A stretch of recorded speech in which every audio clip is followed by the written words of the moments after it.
So why did Pakistan come into being from the British point of view? You see, there is a book in 2 volumes, While Memory Serves. This is by Lieutenant General Sir Francis Tucker. Right. He was head of the Eastern Command. Right. There were 4 commands in colonial India.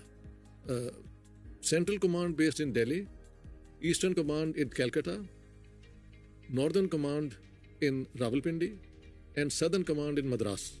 So Sir Francis Tucker writes that we need to create an Islamic arc emanating in Algeria into Arabia Deserta through Persia into northern Hindustan.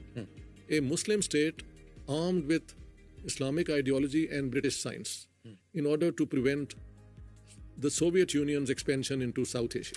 So this is all on record. But let me also say that on the 11th of May 1946, the then Supreme Commander in South Asia, Sir Claude Auchinleck, he wrote a memorandum in which the pros and cons of creating Pakistan were laid down. And he gave arguments for and against Pakistan, but concluded that we should not create Pakistan.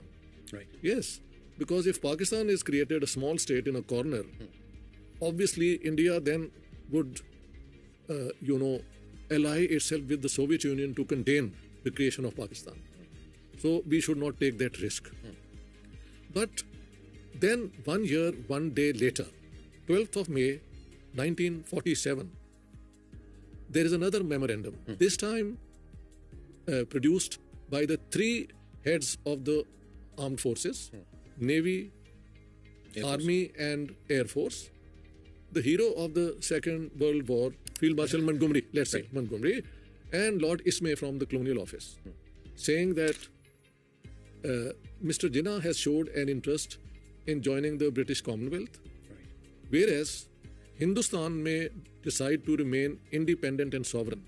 Right. And so if partition now takes place, we should demand from Pakistan access to Karachi port facilities, Pakistan airfields and Muslim manpower. Right. So by that time, the military had come, changed its position in favor of partition. And out of that, then comes the 3 June partition plan. Right. And then the 18th July 1947 India Independence Act creating Pakistan. So this is not a conspiracy. This is actually British plan.